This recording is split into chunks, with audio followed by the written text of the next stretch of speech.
Okay, so I received some questions in regard to my thoughts on the debate.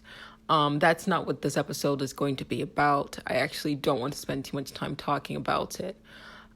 We have watched Trump's behavior over the last 4 years, and we have watched Biden as well over this past year or so. I don't think a lot of us are really surprised at the fact that Trump literally commands white supremacist groups and proudly, without fear, without cautiousness, without shame. Like, the guy is shameless. So it is what it is. I think that Trevor Noah said it best. He said, at this point, there is no such thing as an undecided voter. I have friends who are Democrats, and obviously they're going to vote for Biden because that's what they're going to do. And then I have friends who are Republicans and consider themselves Republicans, but are so disgusted by what is happening right now that they are going to vote third party. And some people who have never voted before are going to vote for the first time. So I think if we really sat and thought it out and really reflected on what happened, we would all find that, like, yeah, this is what's been happening for the last 4 years. The guy's a narcissist. This is what he does. He likes to hear himself talk. He speaks only to his supporters, and he forgets that he is supposed to be the president of the entire country. And I think the worst part of it all is that it is kind of embarrassing as an American, knowing that the rest of the world is looking at us as, kind of the quote leader of the free world, although I don't know how long we can continue holding on to that title unless things change. We certainly cannot survive another 4 years of this. We just can't. And so, 4 years ago, I was obviously on the fence, and I, to be quite honest, was not about to vote for Hillary, and I definitely wasn't going to vote for Trump. And throughout this podcast, I have made my comments about who Biden is, and what he has done in his past and things of that nature. I will say this, that I am going to vote, but who I'm casting my vote for is for Kamala Harris, because that is what sits right with me and the way Biden is set up right now, given his age and, all of that comes with the job, the stress and things of that nature. It seems more likely than not that, if you're casting your vote, you should be looking closely at the vice president. That said, honestly, I thought the same thing about Hillary, and I thought the same thing about Trump, and this motherfucker is still alive, pardon my French. And the one thing I kept thinking while watching the debate is, how does he have this kind of energy? I don't even have that kind of energy to go hard for 90 minutes just yelling and interrupting. Like, that shit is so stressful watching it, and he's living that. Like, that's how he is 24/7. And the fact that he's lived like that for almost 80 years is wild to me. Like, wild to me. He's got to be a deeply unhappy, highly stressed out individual. And then going into his taxes and the fact that, $750 in taxes. I went and I read all these articles about, like, the money that he owes, like billions of dollars in debt, and all of these payments that he has due, and I'm like, yo, like, I'm looking at my life like, if somebody talks to me, some type of way, like, I'm like annoyed for like a good week, like, just says something like just annoying to me, like that puts me off for like a good week. I don't handle stress very well, and I intentionally keep my life like, peaceful and calm as best as I can.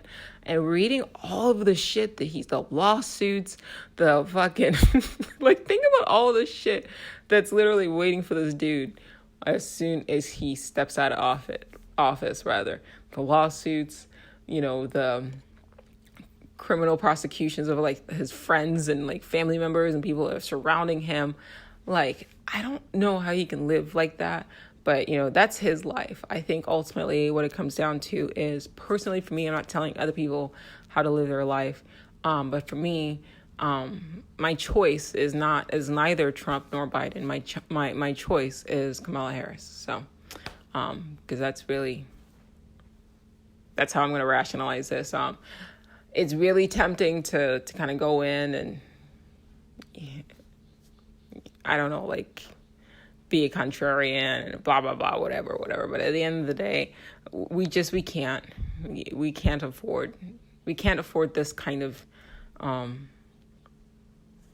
polarization. We can't afford a president that feeds and thrives off of, chaos and anger and suffering and pain of people. The guy has no empathy. He's only looking out for himself. And it's not a judgment on him. It's just, I have to raise a child. We have to raise children in this environment. And that's not something that we as parents, we as adults should have to deal with on a daily basis anymore. Like, it's enough, enough. And look, if you are a supporter of his, that's all well and done, all well and good, but maybe find other ways to support him than putting him in an international scene where everybody else is affected by this, because it's not a good look. It's not healthy for the country. It's not healthy for us as individuals. It's extremely polarizing, and that's that. So I'm not going to really speak too much on that. That's all I got to say about that. Not surprised by anything that he said. Not surprised that he couldn't condemn white supremacists. Right when the first thing that should have, clued all of us in and clued most of us in that this guy is not quite right in the head, was during the Charlottesville protest, when he said that the Nazis holding the tiki torches saying Jews will not replace us were fine people. Like, if that wasn't a red flag for you, or all the other crazy shit that he has said and done that led up to that, talking about grabbing people by the pussy, making fun of disabled reporters, like, if all of that wasn't like, oh wow, what is this individual, like, what are we dealing with here? If you somehow sidestepped all of that and yesterday was the last straw, so to speak, welcome. You're a little late, but that's okay. Join the club. We have cookies. They're gluten-free. Anyway, I'm going to get off that topic and move on. I also want to do a quick recap of the previous episode. And I do appreciate honest feedback. And there are some people who have said that they really enjoyed the previous episode because it made them really pause and reevaluate their relationships that they were having with friends and family members specifically, and how everybody, around them seems to be trying to live their lives. And they found that episode very helpful. Personally, when I listened to it, I thought I was a little bit heavy-handed with the analogy of the ship. And so I wanted to, in case some people kind of got stuck on the ship analogy, I wanted to do a really, really brief sort of recap / revisit of that episode, because the information in there is very pertinent, and it's not something you could just hear once and grasp it. To me, I feel like it's something you kind of hear a couple of times and pause and reflect on it. And so I'm going to do that briefly on this episode as well before I launch into the true topic of this episode. So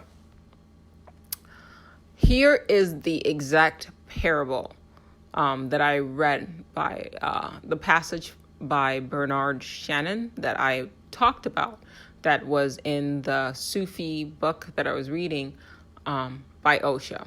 So here it is.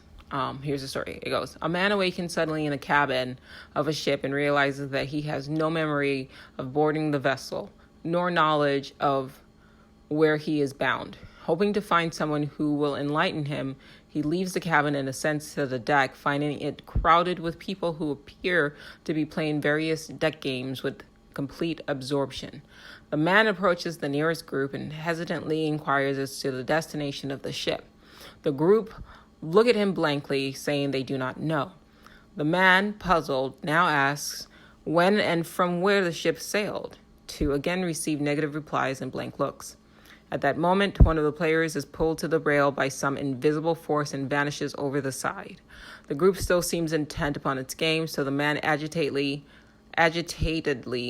points out that one of their number has been whisked over the side. The players shrug, telling him that it happens all the time. People just get swept away and are never seen again. Bemused, the man goes further along the deck, only to see other players falling suddenly to the deck, afflicted by disease or accident. He's thoroughly alarmed. What a bizarre situation to be in. A passenger on a ship without knowledge of how he came to be there, nor of where the ship sailed from or is bound. The other passengers all absorbed in games and freely admitting they have no idea of how long they will be aboard. The invisible force could sweep them away at any moment, or they could be struck down by painful afflictions or disabilities. The whole setup is wildly illogical, yet the strange position has been accepted as natural by the other passengers.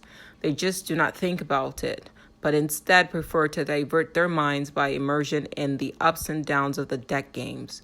These games are governed by certain rules that are termed logic. Okay, so that's the story. And the book, from what I could find on Goodreads, is titled Immortalism or Immortalism in a Temporal World. Immortalism in a Temporal World by Bernard Shannon.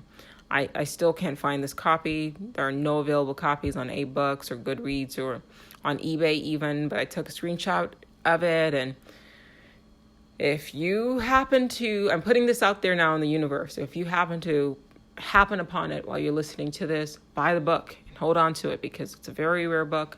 And if you cross it after hearing me talk about it, then clearly the universe wants you to have it. But as you can tell, very powerful book, or I should say parable, that deals exactly with our life now. And so what I was trying to say in the previous episode was, one, like that's basically the world, right? We wake up in a world, we have no way of knowing what this world is. And a lot of people who you try to talk to about the nature of reality and nature of this world, right? They call this Earth, spaceship Earth. And we're kind of just barreling through time and space. We don't know where we started and where we're going, right? We know all of this. But then when you try to ask a question about, okay, well, what is this place and what are we doing here? You're met with like ridicule and people attack you and criticize you and things of that nature, or they just say, ignore it, right? And then there's also, if you think about death, like there's this invisible force that just comes and takes people, and people go missing, or people die, or people get afflicted with some fucked up disease. And in the back of your mind, you know that this is coming, right? For all of us, eventually. And yet people just go about their day like none of this shit is happening and have no questions. So what I was saying in that episode is that that's not normal. In fact, to have questions about the nature of reality, that's more normal than just going about, your day-to-day life, not really giving too much thought of it. And so the people who are chastised, the free thinkers like you and I, who are chastised for having questions and ostracized and demeaned and all of that, I wanted to basically say, like, there's nothing wrong with you. You are actually more normal than the people who go about living life with all of this happening around them without much in terms of like having questions about what's really going on. So that was the first part of that. The second part of that was I took that parable and I ran with it. I kind of built a story off of it, where if that main character decided while he was living on the ship to start writing down his observations as well as theorizing about the nature of the ship, where they came from, where they were going, and he put the book aside, and then as he passed, put the book somewhere where somebody else was able to get a hold of it, and then the next conscious person came along and wrote their book, et cetera, et cetera. Once in a generation, you get a couple or a handful of these sort of people who happen to have questions, happen to be conscious, happen to be awake and aware of the fact that there's this invisible forces coming for them, that the ship is going to a destination that nobody seems to be aware of, and for some reason, the other passengers aren't even intellectually, like, kind of curious as to what is happening. So what I basically said was that guy would have been the founder of what we term like our religions, right? You have these sort of individuals who are conscious and they go about, trying to make sense of the world, and they write stories. In the future generations who've happened across these books, take these books and now treat that guy, like the main characters, like assessments, assertions, theories of the nature of reality as fact, and worship him as a god or worship him as a prophet, put him on some kind of pedestal and make a deity out of him when he was just a human being who was conscious enough to ask questions. And then I took that a step further and basically said, well, that's religion, right? Those are our religious books. And we need to operate with the understanding that everything that we read in religious books are just theories written by human beings just like you. Perhaps more conscious, perhaps more aware for whatever reason, but still very human. And still all theories, even science, all theories that might be applicable and true in this present reality, but in the future, people are going to look back and realize that they were wrong. Then I took it to the next phase, and the next phase is basically saying, like, question everything in terms of what you think is right and wrong, and the kind of relationships that you have with people, particularly maintaining toxic relationships with family members because society says that you're just supposed to endure abuse from people who are trying to take over your life, people who are trying to impose themselves on you, drain you, things of that nature. You're just supposed to withstand and accept their abuse, their behavior, simply because you happen to share blood with them. And I was challenging you guys to really pause and take a step back and ask yourself, what are the things that you have accepted as status quo, as normative behavior that you, under normal circumstances, if you were making your own rules and really pause and take a step back, you would change. Because ultimately, you are in charge, and you should be in charge of making your own rules in life instead of just going by what people have determined thousands of years ago. People no different than you had determined thousands of years ago were moral or right or just or whatever sort of, like, who defined what's normal, right? A person, a human being just like you. Why are we allowing ourselves to be controlled by the opinions and ideas of people that are no different than you? And then I took that a step further and just basically painted in really broad strokes about how a lot of us live our lives imprisoned by the expectations and thoughts of other people, right? Buying cars we can't afford or we really don't need, just to impress people for a moment, just to get people to think something of us, to look at us in a particular way, right?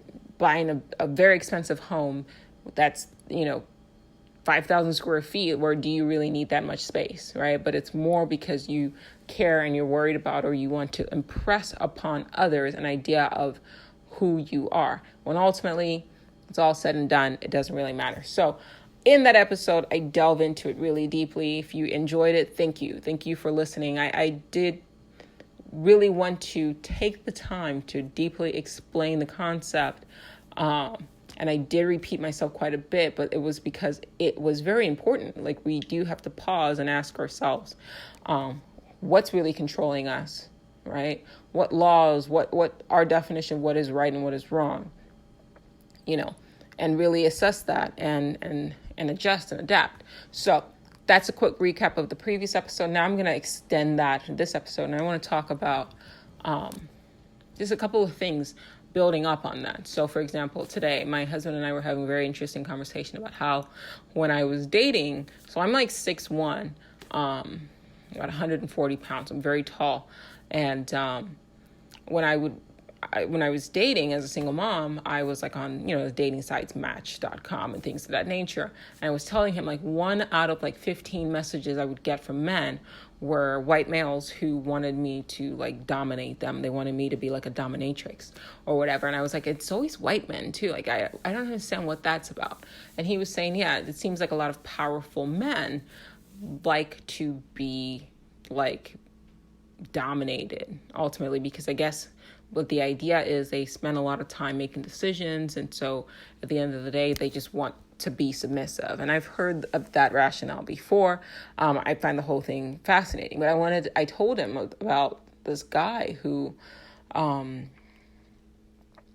me to, like, financially dominate him. So, like, he wanted me to, like, spend all his money, and I'm not that creative. I'm not built to be a dominatrix. I mean, I guess physically I am, but, like, the whole thing was just funny to me, and I didn't take shit seriously. And I was like, wait, you want me to spend your money? Why? Like, will you get off on that? but I'm not going to give you anything in return. He was like, yeah, I don't deserve that. Like, you're a goddess, just use me. It's just, there's something about being used by a tall, dominant, like, beautiful woman that just, like, gets me off. And I'm like, you don't have real issues. You don't have real problems where you're looking for people to, but it's no judgment. So, but there was this one guy who he was like, you move into my house, I will. This is real talk, guys, okay? So he was like, you move into my house, I will, I will sign my house over to you. I will cook, I will clean, like, I will wear an apron. You can go out with your girls. You can even, like, go and, like, hook up with other guys and all of that. I just want to be the person that you come home to, and I will, like, be completely subservient to you. And I told my husband all of that, and he was like, it's a good thing that you have integrity, and lucky for him that you had integrity and that you didn't, take advantage of him in that way. Because, I didn't, like, that was weird to me. But my response to him was like, what the fuck does integrity have to do with anything? This is not an issue of integrity. I had a child. I had a daughter. But I guarantee you, if I didn't have a daughter, I'd be in Washington, D.C. right now, like, living in some dude's house and having him be my fucking slave or whatever. It's not, to me, what I said was, it's not an issue of integrity. I'm not taking advantage of somebody. He clearly stated what his needs were, and for whatever reason, he felt like he wanted to do that. Who am I to judge what's normative, right? So we have a certain set of standards that have been defined by some random person or a group of random human beings just like us that live in this reality just like we do, who made up a bunch of laws as to what is, quote, normal. And that anything that doesn't measure up to that line of normalcy, we judge and condemn. I told my husband, like, it has nothing to do with integrity. My only thought process is, if this guy is deviant in that way, and I use the term deviant only just for the sake of conversation, I'm not even trying to condemn him. I don't know the dude from Eve. But to me, if he is deviating from what sexual mores are, and more importantly, he gets off, right? He is turned on by, like, he wanted me to, like he explicitly said, like, I want you to, like, kick me in the balls. and spank me and all of that, which, once again, not judging, to each their own. But to me, I just was like, because one, there was an age difference. I was like in my 20s and he was like almost like 50, and he was like reaching out for me to do this. And I'm like, I have a young child, I have a daughter, and I don't want to bring my child into that kind of situation and then have him like try something with my kid. Because if this is a person who gets off on pain, if I find out that he did something to my child, like, I would beat the hell out of him, and then he might actually get off on that. So, that's how I rationalize it. But ultimately, I was just like, nah, that's not my thing. Like, I want like a normal, balanced, healthy relationship. I don't know what happened to that individual. And once again, understand that I'm using normal just in the sense of this conversation, not in a judgmental sense. So I guess to rephrase that, I wanted and I got a more balanced relationship. I don't know. I need to respect my partner. I need to respect the person that I'm with. And I didn't know what would drive a man, and particularly a white male in such a society, to want to be treated in that way. And I think I was mature enough and, wise enough to recognize that I'm the kind of person that likes to fix things, to heal people. And I would have walked myself into a situation where I would have been trying to figure out, how did you get to this point? What happened to you? And that's not what I wanted. I just wanted a relationship, right? I just wanted to find a partner that I could grow with together. So that was not my thing. But is it to say that I'm judging people by that? No. And that's kind of what I'm going to harp on this episode too. It's, sexual roles and sexual, like, that's just one thing, right? Obviously, there are things that are horrible no-nos, like minors, hurting children,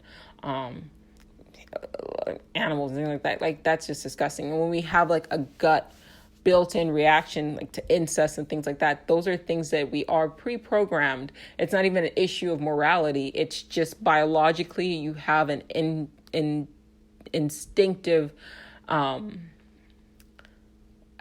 apprehension, or I forget what word I'm looking for. You're just instinctively like disgusted by certain behaviors, and it's built into the psyche, it's built into our nature that you just don't do those things. And so when you hear of certain things, certain deviant sexual behaviors like harming kids and things of that nature, we're all repulsed by it because inherently we know that a human being doesn't have to tell you that shit's wrong.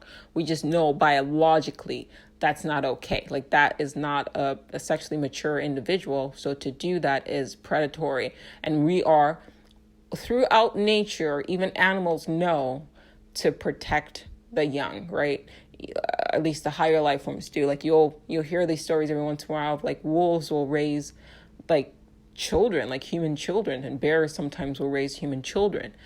So instinctively, nature knows to protect children. So anybody that violates that, like, there's something really wrong with that. So I'm not talking about those kind of people, but other things where people like they're like homosexuality or even bisexuality. We live in a society, particularly, right now, I mean, it's getting better, but sexuality is just like this huge taboo, and anything outside of just a vanilla relationship, where the man is dominant, the woman is submissive, and it's like quote unquote vanilla. If you are bisexual, transgender, like homosexual, however you want to identify, polyamorous, everybody's got there's just this built-in judgment. And I want to address that. I want us to really pause and ask yourself, who decided that this was wrong? Because bear in mind, when you think about the Greek culture, right? The ancient Greeks, their gods and their goddesses obviously engaged in homosexual and homoerotic behavior. Caesar was said to have had young lovers, and so did Socrates and Aristotle and Plato. It was normative for them, which should tell you that our definition of society or I should say sexuality in our society isn't something that's innate, instinctive, right? So any sort of feelings that you might have against homosexuality is not something that's natural. It's something that's programmed, because if you were born in a different time and in a different culture where homosexuality, particularly among men, was considered normative, like the ancient Greece, ancient Greece, you wouldn't have that same sort of response that, say, a Western American in the 21st century would have, to particularly a Western male would have towards, male homosexual realities or, relationships, right? So these are things that I really want you guys to start really thinking of. What is it that is determining how you perceive what is, quote, morally right or wrong? What is right or wrong, right? I had a friend who, because of the negligence of their nanny, lost their child. And they were talking to me that, when they confronted this nanny who cost them their child drowned, when they confronted the nanny, they really wanted to kill this nanny, And they were saying, I didn't want to tell you this. I've kept this for so long because I felt wrong for wanting to hurt this person, for really harboring, and I would have killed this person. And my thought was, why would you feel bad about feeling that way? You lost an innocent child. You trusted somebody to watch your child. And as a result of their negligence, a child that you have emotionally, physically, psychologically invested in, and that's your genetic, material, or at least half of it. That's your child. That's your offspring. That's you. That's your heart. And you trusted somebody to watch them, and due to their negligence, they died, and in the worst possible way. Of course, you should want to hurt them. Of course, you should feel like, I'm going to kill this person. I want to kill this person. Why would I judge you for that? And what they said was, I don't know. I just always felt guilty about that, about feeling that way. And I said, why? Somebody hurt your child. Think about biology of that. Like, imagine like you're not a human being. Think about how protective just basic animals are of their young. Like, think about National Geographic. If you get around a mother bear and her cubs, or a mother wolf and her cubs, or, a bird and her eggs, how protective they are of their young. That is something that is innately and biologically programmed. Like, they will fight to the death to protect their young. So why would you feel guilty of harboring these thoughts? And then I took it a step further, and I said, even if you would have hurt that person, if you, in the heat of the moment, you harmed this person, you even killed them in defense of your child, who am I to judge you? That is understandable. Now, some of you hearing that are probably thinking, whoa, like, is she really saying I'm really saying what I'm saying, because who am I to judge? Obviously, there are consequences to doing something like that. You can't break the law. But would I judge you as being a bad person when in the heat of the moment finding out that somebody allowed for your child to drown, which is just one of the most painful ways to die, and it was a young child? Who am I to judge you? That's completely understandable, and it's well within the instinctive, normative reactions of a human being. Allow yourself to feel that. And then obviously we have civilization and we have the rules in this society that we must follow. But if you had existed just 200 years in the past or 300 years in the past, depending on your social status, that person who allowed for your child to be killed would have been killed, and nobody would have batted an eye. And so that's what more I want people to start thinking about. I'm not saying you go about violating our social norms, but I really do want you guys to start to think about what and how we define morality. Is it something that is a biological thing, like is right always right and is wrong always wrong? Or is it just normative depending on the society that you happen to find yourself in at this given time? I've talked about this in my Bad Marriage for Life episode, and I got a lot of feedback on that episode where people were saying, oh my God, like, you would be okay with your husband if he had an affair. And my thought process is, even now, right now, in a different culture, men have their wives and then they have their mistresses. In Italy right now, in France right now. And as long as the wife is protected and taken care of, they kind of don't really care. My only response to that is, if you see fit to go outside of the marriage and have your needs met, physically, your physical needs met as a man, then bear in mind that it should be also fair, for the woman to do the same. That's my only caveat. Like, okay, stay together. If the eros in a relationship is gone, right? They say it takes about 3 years for that romantic love to fade away, and the passion is gone, and all you have left is the relationship or a friendship. A lot of people end up disrupting their lives and going through a whole lot of pain and suffering that they don't need to, simply because they have been programmed.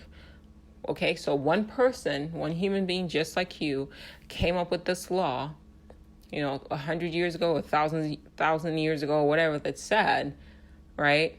And actually, I would say it's more recent. Let's say 100 years ago, somebody had this romantic idea that love should be all-consuming, particularly love between married people should be all-consuming, and you should be having sex 3-4 times a day or whatever. And once that feeling is gone, you've lost that loving feeling, right? Then it's time to file for divorce. That's not normal. That whole idea of you having to be deeply and passionately in love with your partner has only existed within, I think, the last 80 years of human civilization. Before that, no, it was a contractual, marriage was a contractual agreement. Women were property. Now, obviously, we need to find some kind of middle ground between that extreme and what we have now. But to expect this deep, all-consuming, passionate love for your partner is the reason why divorce rates are as high as they are, and arguably climbing higher, because we have been socialized and programmed by other people's ideas of what romance and love is. And so we are now told that once you stop feeling the way you felt in the first year of the marriage, it's time to look outside of your marriage, and it's time to file for a divorce, right? If you're not having sex like every day or 3 to 4 times, a day, like there's something wrong with your relationship, and then you need to go and either get a divorce or find somebody who triggers your passions. That's not normal, right? My husband and I were going for a walk this past weekend, and I saw a Hindu couple, East Indian, and they walked past us, and it was a man and his wife and then a little child. And I got the feeling that they were just walking, they were holding their kids' hands, and they were talking. And something struck me about just that image. And I thought, what a beautiful couple. And my husband and I started talking about them. We talked about how, problems aside, I'm not about to ignore the obvious issues that does happen within, India's society, especially how women are treated. But let's not talk about that right now. Let's focus on the point. And the point is that the majority of Indian marriages are arranged and have been for a very long time. You get a matchmaker, it's a family connection thing. You're marrying the family more or less, and then they meet each other, I think, the night before the wedding. I don't know too much in detail about Indian marriages, but we all know that most of them are engaged. They're not love marriages, and then they don't really get divorced. It's just, boom, this is your partner, and that's it. Now, imagine, it kind of takes the hardship away. Imagine, okay, and for a lot of Western thoughts and Western thought and Western thinkers and Western people, that's a hard concept to grasp. You're marrying a stranger for the rest of your life. You're going to just be with this person. But somebody programmed that idea into your head. Somebody programmed the idea that you have to know somebody for 3-4 years before you get married. You gotta move in together, try them out like they're mattresses, right? And then if you don't like them in a few months, then you can leave and end the relationship. Long term, think about what that does to the psyche. I've said this to a couple of my friends before about how in previous civilizations of man, for example, women typically got married once, right? And that was your husband, and that was it. And unless something happened to your husband, he died, you didn't get divorced. So you knew for the rest of your life you had a partner, right? You had a spouse. You didn't have to date. You didn't have to go through relationship after relationship. So for all of civilization, humanity has basically adapted to the point where the person you mate with, more or less, you mate for life. And that was a social construct. Like I said, barring death of a spouse. Most people who got married were kind of like the Indian culture. It was more or less arranged, right? It was more or less a familial thing. The women were there to produce offspring or whatever. And then, they had each other for life. And once again, I'm not ignoring all the bad shit. Just like you shouldn't, if you're bringing up, all this bad stuff about women being property and blah, blah, blah. Okay, but there's bad shit that happens now in our culture where we do get to choose our spouses. So throw that shit to the side and just hear what I'm trying to say. So socially, we had been conditioned up until this point in our civilization that we made it for life, more or less, right? And now all of a sudden, with women's liberation and just things changing, you had women just either having we went from women having the same sexual partner, for the most part, the majority of women having the same sexual partner, and thus forming an emotional bond with just one partner for the most part for all of their lives, to women now sleeping with one partner to another partner to another partner to another partner before eventually settling down and get married. And what I said to my friends is, think about what that does to the psyche, because we didn't adapt for that, right? We didn't, if you want to use the term evolve, socially, our social evolution and biological evolution says that women literally, especially with hormones like oxytocin, it says that a woman should bond with the partner emotionally, form an emotional bond with the partner that she's sleeping with. And we are built for that, right? We have hormones, higher levels of oxytocin that ensures that the person that you sleep with, the more you sleep with them, the deeper the bond gets formed. And that bond is there so that obviously the relationship is, a committed one, so that she can bring in offspring into a household where there is a protector and a provider. That's just how that's happened. And now within the last 60, 70, 80 years, a lot of that has changed, but our biology stays the same. And from a man's perspective, same thing. For the most part, right? You know how men are, but for the most part, a man had the one partner for the majority of his life, and that was that, and you formed a bond.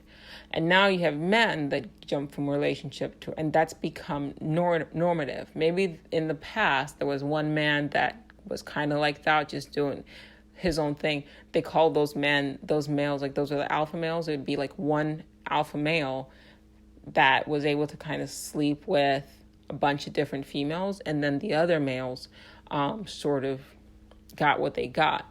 But now we have even beta males and, omega males, whatever you want, if you want to categorize men like that or human beings like that, behaving like alpha males, as in having one partner after another partner after another partner. Our biology has stayed the same.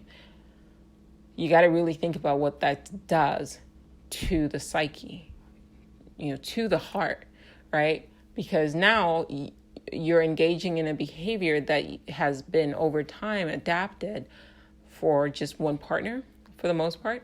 And now that same behavior is being triggered one partner after another partner. So that's hard enough as it is. And then with a breakup, it's almost like going through what a person, like say in the Victorian times, had to go through if their spouse died, right? Because that was the only reason why a relationship for the most part would end, a marriage would end, is if a partner died. And then they would have to find a new partner. And that's in our genes. Like our genes have memory, our genes have, information. It's stored in our genes. It's coded in our genes. But our behavior has changed. So then every time you have a breakup, every time you're in a relationship with the person and then you break up, something in your brain mourns them, especially when you get so addicted to them. Like you physically become addicted to them. Your body reacts to them, to their smell, to their, think about them all the time. They become an addiction. And then you never see this person again. And your body has no way of knowing that, they just broke up. To your body, to your biology, it's almost like that person dies, because you never see them again. And then you go through this mourning period. Now, if you are going from one relationship, let's say you have one relationship every year, right? Or one relationship every 3 years. To your body rather, and to a certain extent to your psyche, it's almost like having a spouse and that spouse dying every 3 years or every year. And then you wonder why a lot of people are struggling with depression. Like really think about what we are doing to ourselves long term in the interest of trying to be, I don't know what we're actually trying to do, honestly, postmodern. We are ignoring our biology. And our psychology and our psyche suffers as a result. The purpose of this episode, once again, is a reiteration of the previous episode, is phrasing things in a way that gets you to pause and ask yourself, why is it that you are doing what you're doing? Are you doing what you're doing because you actually want to do that thing? Or are you doing it because of societal's projection onto you? Or you've been programmed by society? Remember what I said in the previous episode, the voice in your head isn't you. It's society's expectations of you, society's rules. It just takes on your voice. It just sounds like you, right? So relationships are a thing. There are women, and I mentioned this, there are women who have talked to me, and when you first start talking to them, they tell you things that make sense on paper, right? Anything a guy can do, I can do too. I can hook up. But as you get to know these women, you start to see that psychologically and emotionally, they're harmed, they're damaged, right? Because they're bonding to a person. Don't forget oxytocin, Google it. They bond to a man every time they sleep with him. No matter what they try to tell themselves, you can't beat biology. So they bond with a man, sleep with them, and then they move on to another partner, and then they move on to another partner. You're telling your mind, you're telling your brain, you're telling your psyche that this person has died. And even though you've somehow convinced yourself, or I should say, even though these women have somehow convinced themselves that, no, anything a man can do, they can do too, at the end of the day, at their core, it does something to them. It damages them. And a lot of women particularly end up feeling resentful and end up kind of broken in ways because they don't ultimately know that this is happening, what's happening in the back of their mind. And they're just kind of going along with things because, well, that's what women are doing now. Like the hookup culture is the thing to do. But who said? Who says? And why do you have to adhere to the rules of other people, the rules that have been created by other people who are not you, other human beings? A lot of the rules, all of the rules that we are governed by are rules that weren't passed down to us by aliens. Like they were constructed by human beings just like you. It could have been your neighbor's grandfather came up with the rule, and he's long dead, and it's still controlling your life now. From the food you eat, to the people you date, to the way you dress, to the way you do your hair. And really sitting and meditating on what that means is kind of what I'm trying to really push and adhere in this episode and in the previous episode, and maybe in the next episode too, because it's really important. Mental slavery. Mental slavery is a thing.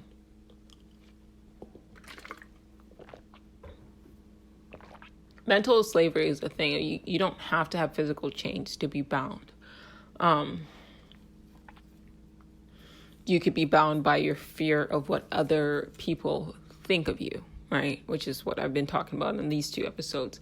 You could be bound by what people expect of you. You could be bound by society's society's norms, even your own. There are a lot of people who are in the closet, partially in the closet, and are deeply afraid. They are afraid of people's thoughts. That's no way to live. That's no way to live. Their thoughts.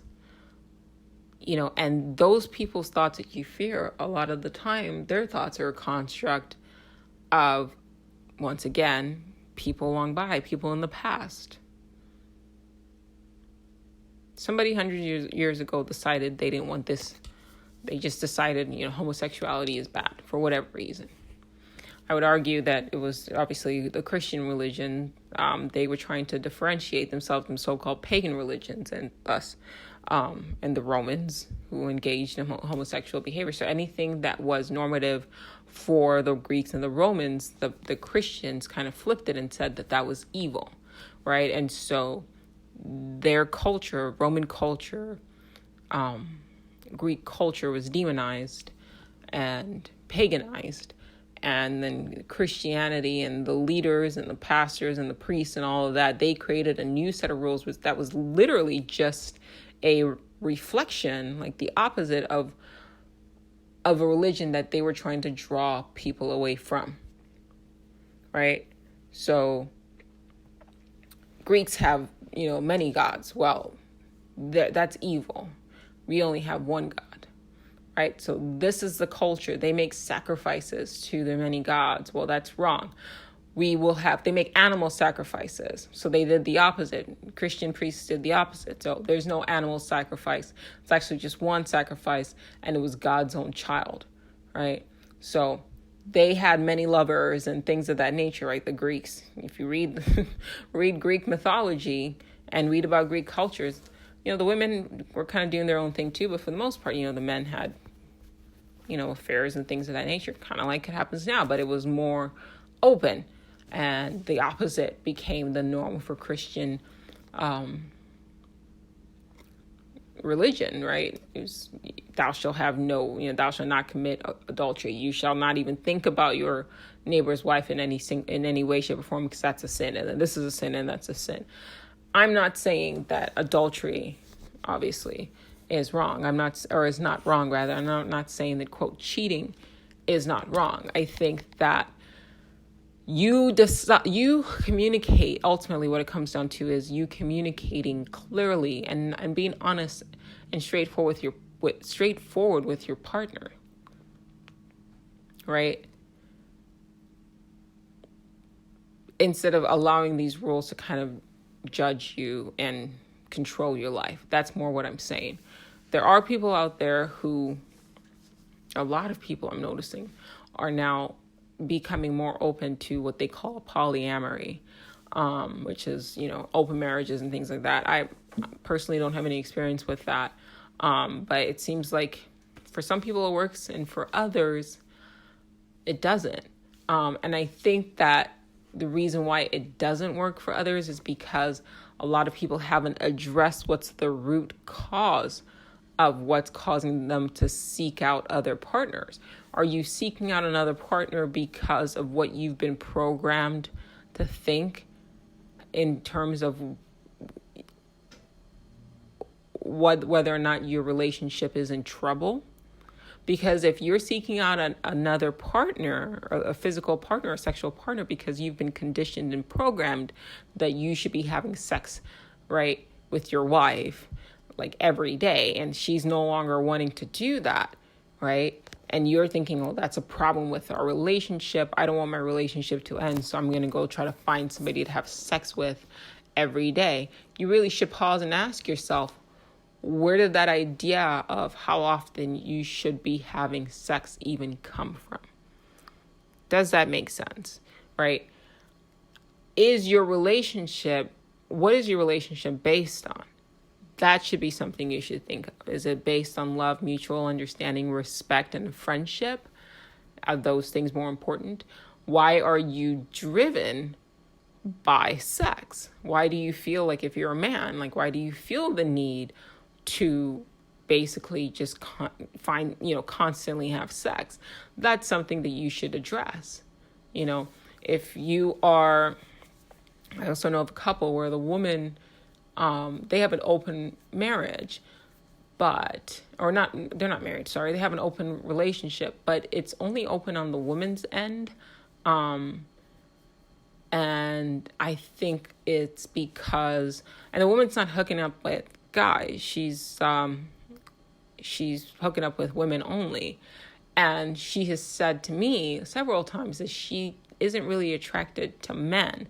That's another issue. Then why are you in a relationship with a man, right? But I think it's, what looks good, right? If society is saying that there's something wrong with being lesbian, then she's probably going to seek out a male partner as a sort of beard, while low-key seeking out, what she really feels attracted to.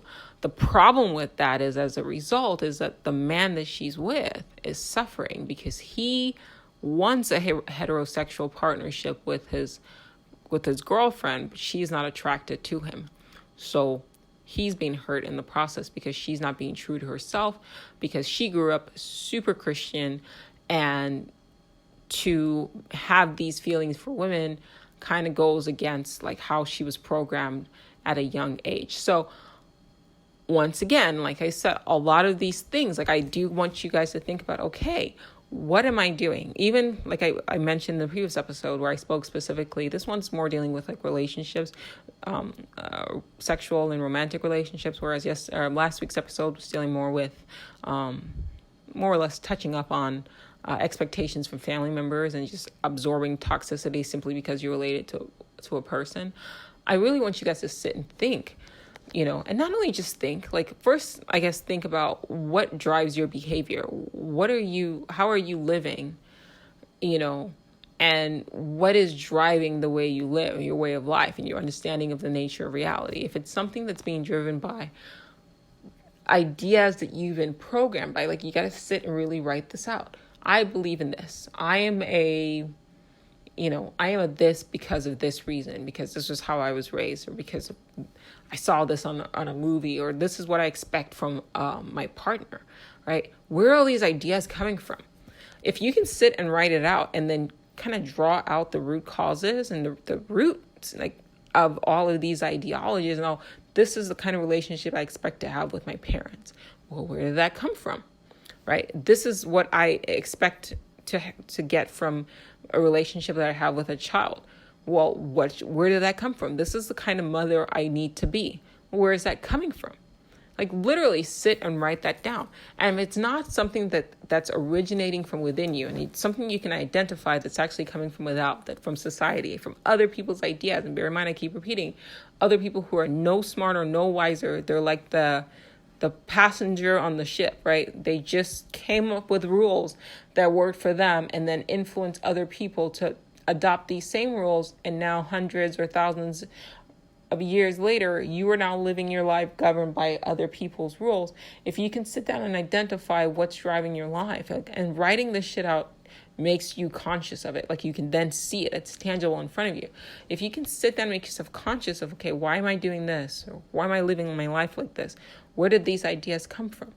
Once you can see it, once they've been made tangible, you can now turn around and attack them and then start to formulate your own rule, and your own laws and your own rules of life, right? Build your own structure, If you're a woman, and I'll leave you with this, if you're a woman who, and I guess this is like heavy on my heart, I don't know why, but I guess somebody who's listening to this needs to hear this. If you're a woman and you find yourself jumping from one partner to another partner because somebody told you somewhere without you might not even be aware of this, you might not even be conscious of the fact that this is driving your behavior, but somebody impressed upon you on your psyche that this is an example of a woman who's empowered, is like just being promiscuous. And at your core, it doesn't make you feel good. Address that and stop doing it. If it's something that doesn't make you feel good, you shouldn't be living for other people, living other people's rules.